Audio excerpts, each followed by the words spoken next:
Okay, what I'm doing here, you can see these stems. Believe it or not, this is stinging nettle. It is off my property that I picked here and there. Before I continue with what I'm doing, I do want to say something to you, and you need to think about this. Okay, welcome to Gails Garden, by the way. We are going to be talking about stinging nettle. Now, I've been letting it dry. I picked it off growing wild and all around here. But what I want to say is when I first moved here, there was no stinging nettle anywhere around here. And a couple years after I'd been here, still no stinging nettle anywhere, not even any surrounding properties I know of. But way down the road, I mean way down across the other main thoroughfare there and way down, there were some people that had stinging nettle growing around. They were burning it, trying to kill it all out. And I'm like, no, that's stinging nettle. That's such a nutritious herb. Do you mind if I pick some? Go ahead, take it all. Pick whatever you want. I didn't know them real well. I just knew the people next to them. So I picked some. I didn't go back because the people that I knew moved. But yeah, I brought some home, and I brought a little plant home and put it in a pot. And then it grew some, and then I split that apart and grew some in another pot. And the next year, I had stinging nettle everywhere. So I've been picking it all and everything, and I actually overpicked it, and it disappeared, I thought. But those seeds can lay dormant in the ground. And it's been, 2 years now? I thought it was all gone, and this spring I went out there and I've got little stinging nettle just popping up everywhere. So a lot of that seed was, so make sure that you want stinging nettle. It does sting. Now right now, let's see, this has been laying here drying. Once you put stinging nettle in hot water, or this has not been in hot water, you set it out and let it dry. Then the humic acid, that's what's in there that stings you. And some people are really allergic to it, and others it just stings them. Most people it just stings. And so you may say, okay, I will give it a try, and then you not like it. So what my suggestion is for you, just my suggestion is, go make sure that you like it, buy it, maybe already processed so you don't have the seeds. And make sure it's something you want. It is one of the healthiest, most nutritious herbs. But if you're going to get into using herbs, you have to make yourself get into the habit of using them. Otherwise, you just fall back into your old routines. It's so easy to do. So make sure it is something that you want. Because a lot of people, like the people where I first picked it, and then I picked some really nice stuff at another place, some people I knew up in the mountains. And they had it growing all around there. They didn't eat it. They said, pick whatever you want. But it was frustrating to them, I think, at times, too, because they'd be walking through there and get stung. So a lot of people just burn it out and try to get rid of it. They don't like it because when they're out working around, they get stung. But if you harvest it nice and heavy and use it, then that's another thing. But are you going to be doing that? Is this what you want to do? I'm really blessed in where that I live. I don't own it, but the people that I rent from don't care. As long as I take care of the place here, they don't care. So that's what's really good. I even, with someone else here, I'm here most of the time. And the garden is mine. I take care of the house, business. I make sure there's food cooked up in the fridge for when the other people do come home, which is seldom.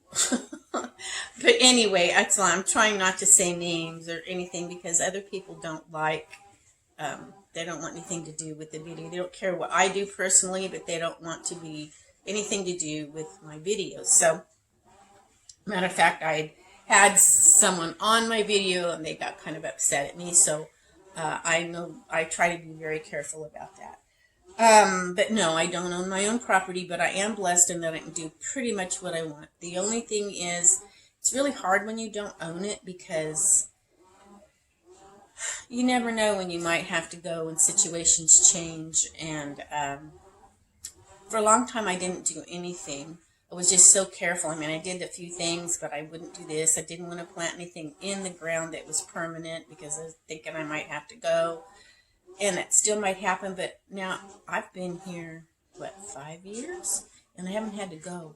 And I'm so thankful I decided to go ahead and do a few things because I planted one of my elder plants in the ground, and now last year I started getting the flowers and the berries, and that's really exciting because the ones in the pots just have not done well. They've stayed alive, but they've not done well. The one I planted in the ground has just done awesome. So, yeah, back to the stinging nettle. Make sure that that is what you want. Okay, now we'll go back and you can watch what I'm doing, and we'll talk a little bit more about it. Okay, so let's go back to the stinging nettle. As I said, it's one of the most nutritious vegetables there is, and it really, really tastes good. You just have to be careful with it, and if you've watched my videos, you've seen me handling it. I can actually touch the fresh plant still in the ground if you know how to get it, and even then I still get stung once in a while. To me, it doesn't, in early spring, it doesn't sting as bad as when the plant gets older. The fumic acid seems to build up and be stronger, or more of it or something. But even then, it's not too bad. It will sting a little bit. Some people take it, if they've got arthritis like in the wrist or something, they might bang it on the outside on purpose and get it to kind of get red. And what it does is it supposedly helps the arthritis. I don't know. I've never done that. Does hurt sometimes depending on which plant it is. But if you grab it just right at an angle, then it doesn't stick you. But sometimes the wind will blow, or you might accidentally touch one of the other leaves that has it, or whatever. So you're going to get stung a little. If you don't want to get stung, wear gloves. Once you lay it out and it dries, the sting is gone. Or if you put it in some boiling water, the sting is gone. It tastes, excuse me, so good. Anyway, it is so highly nutritious that what I am doing is getting these leaves off. Now, I already have a bunch that's processed, and I usually use some of that, but I went ahead and picked a bunch of mine since it was out there because I don't know if there's seeds on the stuff that I bought, and the seeds especially are really good for my dogs, and the leaves. So I'm going to grind it up when I make my dog food, and I'm putting it in there, and I have seen such a big difference in my little disabled Chihuahua. He's picky about what he eats, and he doesn't eat real well. He's eating better than he used to. But it's helping his hair to come back and stuff. I don't think sometimes he digests things real well. And then he's such a picky eater or not eat at all. But this he seems to really enjoy in his homemade dog food. And it's so good, and I'm actually seeing him get some of his hair back. And it's just, he seems better. He doesn't seem to have, seems to help him through the spells too, so that he has it. They're not quite as bad or as often. Nothing will get rid of it. It's just he's got, the vet says he's probably got these lesions in his brain from something his mother had when she was carrying him. He said the mother probably had parvo or something when she was carrying him, but it affected him neurologically, so his motor movements and stuff, and he just has problems. So anyway, I am stripping. Now notice, I'm just stripping these off. They are not stinging at all because I laid them in here and they dried. They are not stinging at all. Now watch me find one that's not totally dried out, but I don't think so. Even before I started the camera, I was doing some of this, and I thought you might enjoy listening and talking a little bit about stinging nettle. There's different types of nettle. There's a dead nettle, and I think it's called dead nettle because it doesn't have a sting to it. That looks similar, but it's not. This one will sting, and this is the one that's so highly nutritious. Now, you can also use the roots if there's men have certain, prostate problems and stuff like that. It's supposed to really help with that. So, I don't know. I've never used it that way. I've just read about it. But yes, it's supposed to be very good for that. This also, one of the main things it's known for is helping to relieve helping your body not to get your allergies so bad, especially if it's a homegrown. I would think that would make it even better. And see, my little disabled chihuahua has allergies real bad and sneezes, and this seems to calm it down a little bit. Plus, when I use the air purifier, that helps. But it takes electricity and all that kind of stuff, so maybe I won't have to run it so much when he's eating all of this.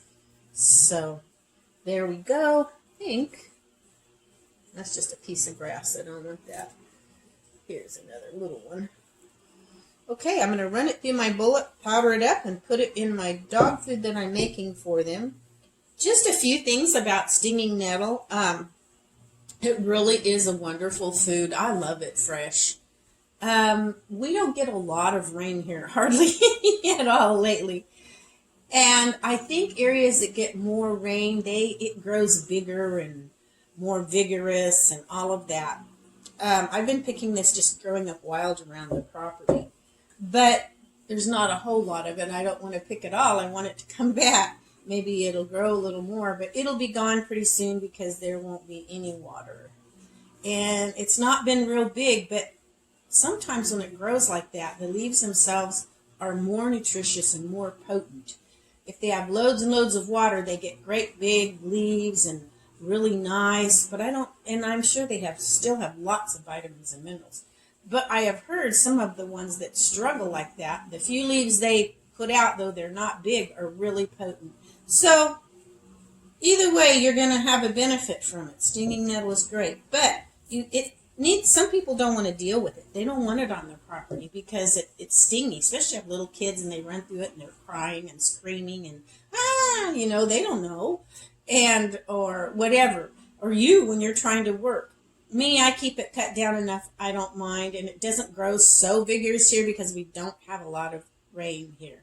We used to years ago have much more than we do now. We used to have a lot more up here, up north, in Northern California than down south. But now it's just, there's like something over our state, and it's not allowing the rain clouds. They're here, they're on the coast, and they go way up north and practically drain. They're getting all of our rain, and plus theirs too, and I think they're getting practically drowned up there. But it's like something happening on our state. Like I don't want to say what I think it could be, but I don't know. Whatever. God has a final control, so whatever He chooses on that or lets happen will happen. So I've got all these little seeds on the table.